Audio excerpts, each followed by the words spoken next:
Welcome to Liz's 10-minute book review. Wow, wow, wow, wow. Okay, cool. We are reviewing 30 Seconds at a Time by Tracy Bilen. This book don't come out for a hot minute, but it is a YA thriller, and I'm super pumped to review this with you. So, let's just start it off with the, Bambi but Dad dies. Shot, murdered, right at home. And it's a little intense at first. I'm like, I couldn't even really fully immerse myself in the first few chapters, and I couldn't tell if that was because I myself was having a hard time wrapping my mind around the concept or if I didn't like the way it was written. However, as soon as we made it past dad murder stuff, I was on board.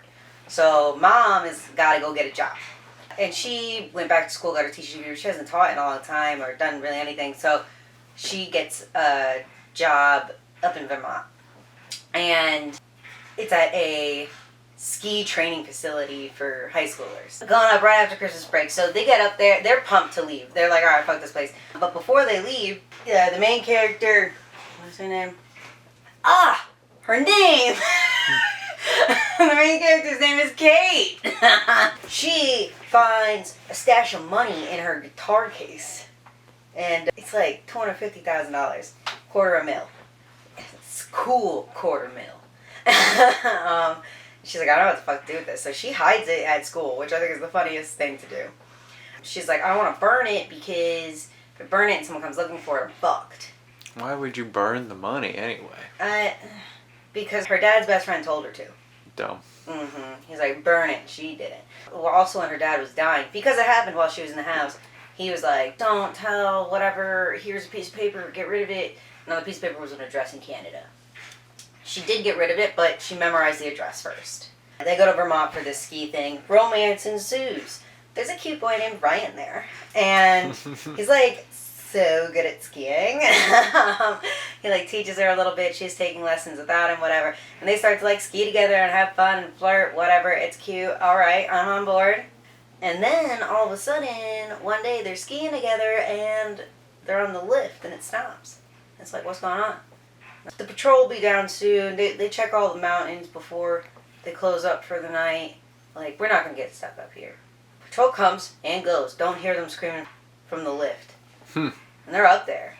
And Ryan, he knows what's up. He's been doing this for a hot minute. He's like, alright, we can't fall asleep. That's how you die from hypothermia. We can't get naked. Keep all your clothes on.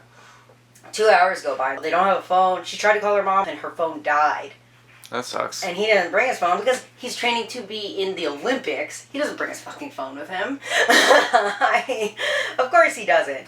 So eventually, he gets their ski boots off of them and they fucking shimmy on the giant wire thing. Yeah. And then climb down, and she's kind of fucking loopy and hallucinating. And he's fucked up too. And they finally make it back to the dorm. And they're like, where were you guys? Why are you at the hospital with your mom? And she's like, my mom? Right. Where's my mom? Mom got hit crossing the street, straight up hit and run. People are coming after this family. Goes to the hospital. The captain of the police department shows up. Oh wait, I forgot to mention Dad was a cop. And she's like, man, I think my dad might have been a dirty cop. Captain shows up. Escorts her outside because she's like, we need to talk, but people in coma is very sensitive. Let's not talk in front of your mother. And he fucking shoves a gun at her and he's like, let's go, baby.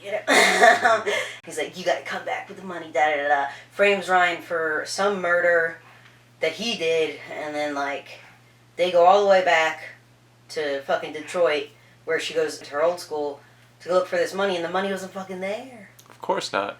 You wanna know why? Why? Because her friend who works in the office during third period went back through the security footage and found that the captain had already found it. Yeah! So she's like, what do we do? So they're bebopping around Detroit trying to figure out what the fuck to do. Her mom's life depends on it. Not only because she can't wake up right now, but easily murdered in a hospital at this point. They're keeping tabs on Mom.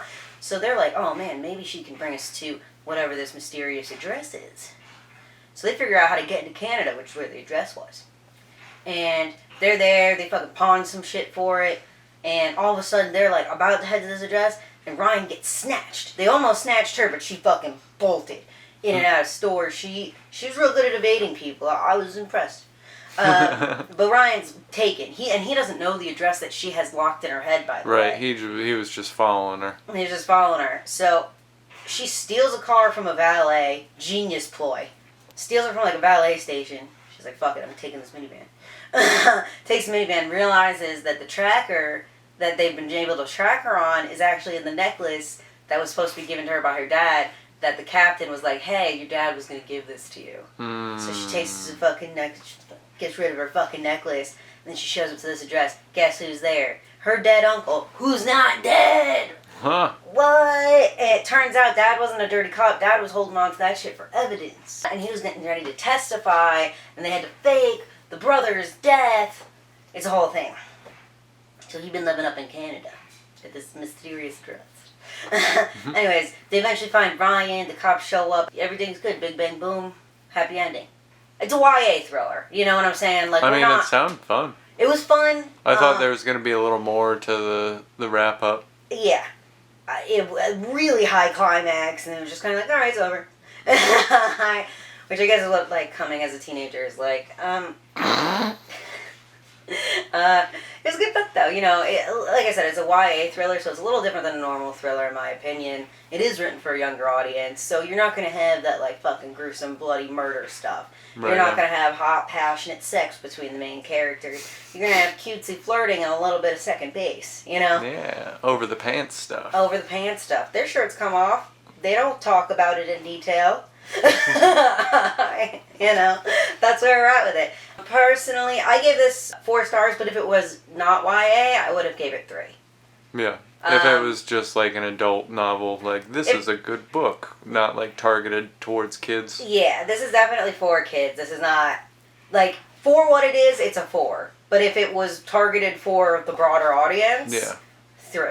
For sure. So that would be my rating on that. But I did enjoy it. I thought the writer was really good. I'll probably read something else from her at some point. Easy adult read. Easy adult read. It was leisurely. It was a leisurely read.